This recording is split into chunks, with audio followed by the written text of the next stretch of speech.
Hi, I'm Amanda Morrell with interest.co.nz, and I'm here today with a double-shot interview with John Scott. He's General Manager of the credit rating agency Dun & Bradstreet. He's here to talk to us about some upcoming changes involving credit reporting systems in New Zealand. There's going to be some changes coming down the pipe in April, as I understand. What is going to change with regards to credit rating systems? Well, in terms of the information that can be stored on a credit report, the key change that's going to be is that more information will be on an individual's credit report. Currently, New Zealand operates in a negative reporting regime, which means that if typically only adverse information, so where people have failed to meet their obligations, defaulted on payments or had a bankruptcy or civil court judgment, is recorded on the report. Plus, if they've inquired for credit but not whether it's been granted. The changes being proposed by the Privacy Commission under Amendments number 4 and number 5 to the Credit Reporting and Privacy Code are that more positive types of information can be put onto a credit report. So that means when an account was opened, so it means whether you actually entered into a credit agreement or when it was closed, so that agreement then ended. The type of account you have, so is it a telephone account, is it a utility, is it a mortgage? And then the limit. So how much is the overall capacity? We're not saying how much do you owe, but what we want to know is your capacity, so that you don't get the situation, as is currently the case, where people shop around for credit, don't declare how much other debt they have, and get themselves deeper and deeper into debt and do this kind of credit or debt spiral that goes on and on. Okay, I think a lot of people assume that credit ratings are done for the benefit of the lenders primarily, but under this new system there's actually going to be a benefit for the borrowers themselves if they exercise their rights. How might this benefit borrowers who are responsible and who actually have a really good credit rating? Okay. At the moment, as you say, there's an assumption that everyone is going to be bad, so the good, well, not everyone's bad, but the bads are paid for by the goods. Under the new regime, the rates of overall defaults or bads will decrease, and that's proven around the world. There are many actual academic studies and reality studies that talk about that. With the reduction in the level of bad debt, it means that customers who are good risks, credit risks, can actually highlight, hey, I'm meeting all of my payment obligations. I've actually never had a problem with managing credit or facilities from credit providers.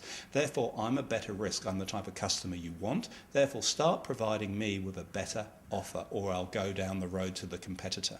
So that could typically mean, for example, I have a credit card, lower interest rate. Or I might get additional facilities. You might get flybys added on, or you might get 60 days interest free rather than 30 days interest free.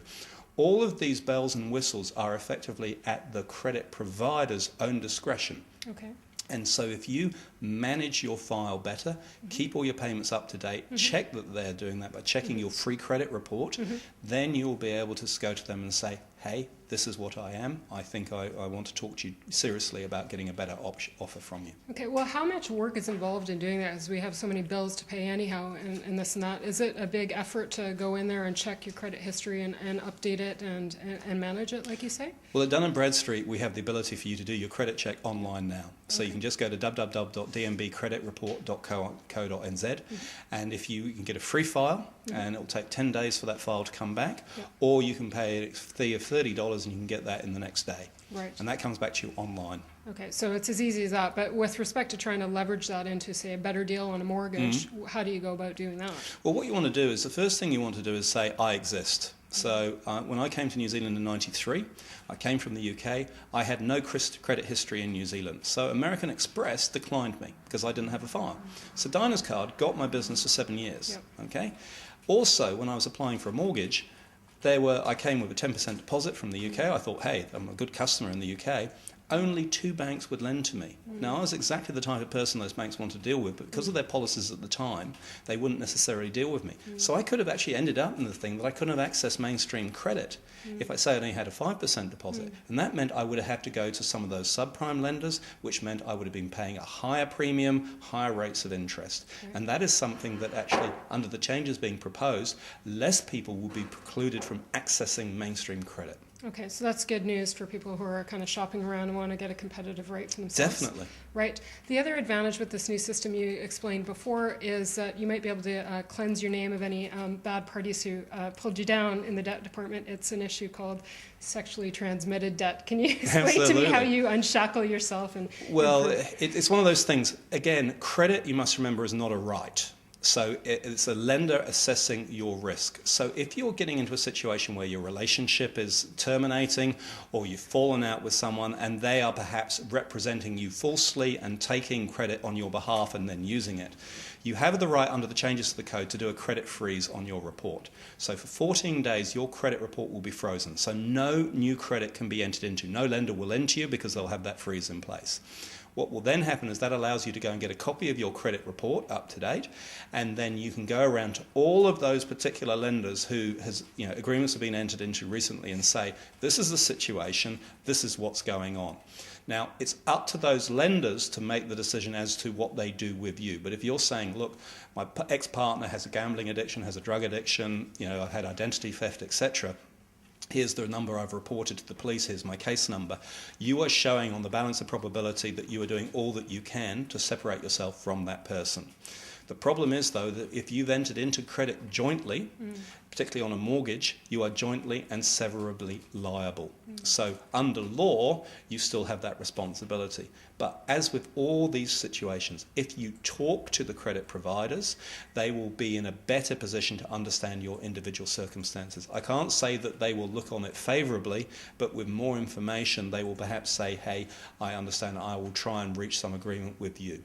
Could you not achieve the same effect, though, by just calling up these people independent of the credit rating and just saying, look, I'm, shopping on my own right here. Can you remove this person from my credit reporting system? Well, at the moment, the credit reports are in the individual names only. Okay. The challenge is that when you do a check, when you've entered into a joint agreement, is checks will be done on both of you. Okay, so if one of you fails to meet that obligation, both of you will then fall into arrears and be defaulted. So you get left, as I said, sexually transmitted debt, you get left carrying it. So you've got to be very open, candid and honest about that. The lender will then assess you going forward if you're looking for more credit, and they might still decide not to lend to you. But if you are open about it, there's been a circumstance, and we know that 70% of all debt relates to one traumatic event, be it death, divorce, sickness or unemployment.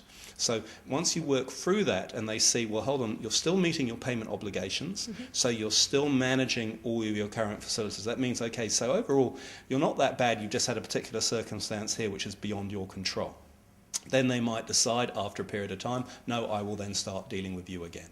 But as I say, there are no guarantees, there are no certainties, but be open and honest about your situation. Don't turn around and stick your head in the sand as a lot of people do, because you'll end up in trouble. Okay. You did a survey not too long ago which discovered that not very many people know what credit ratings are about or have bothered to check their own credit rating. Can you tell me a bit more about that? Yes, we did a survey a couple of weeks ago which was really looking at, do people understand what a credit report is?